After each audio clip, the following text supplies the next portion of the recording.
32 years. She is a resident of Muskegon Heights, had structure, mission, and purpose in the Army.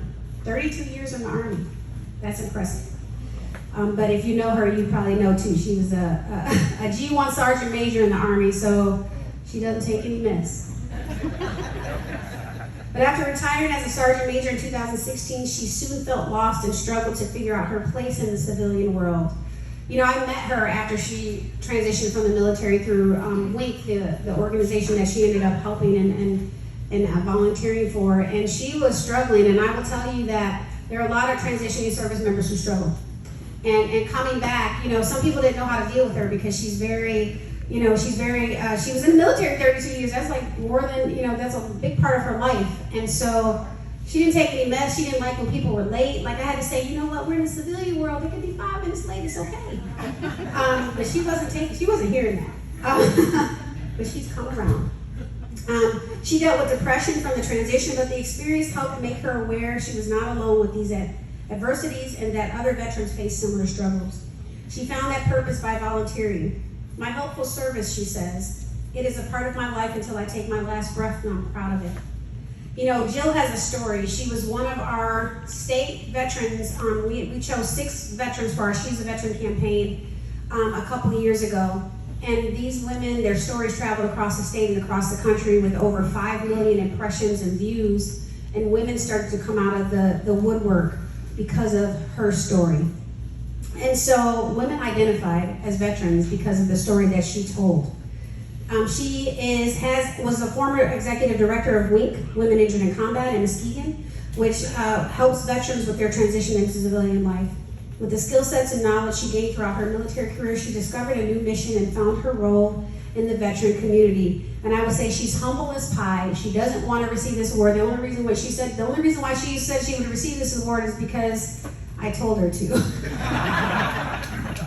So join me in congratulating and giving a warm round of applause for this year's Robert E. Garrison Award recipient, Jill Mathews.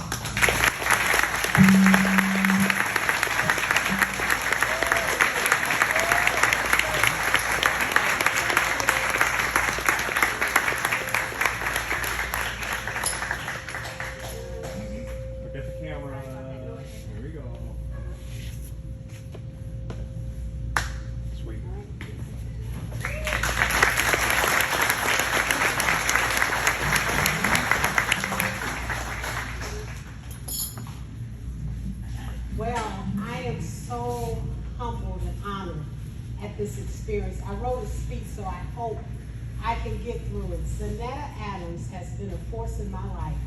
When I tell you I did 32 years and I was a leader, a G1 Division Star Major, but when you transition, you have to lean on your brothers and sisters that are stronger than you and have been through the experience. So I thank all the veterans here. I thank everybody for this award.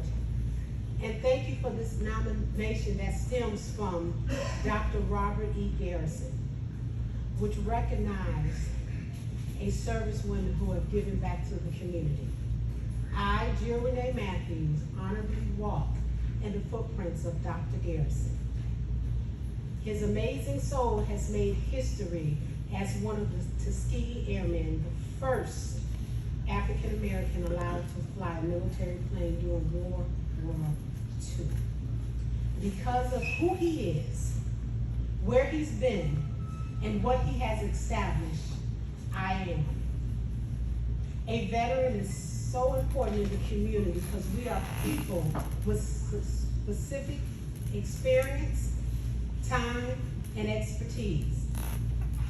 A military veteran is a person who's no longer in the military, but who continues to give back to the community, but still holding on to the memories of their friends and their mature friends that they grew up in the military and climbed the ranks and traveled all over the world to build an unbreakable bond.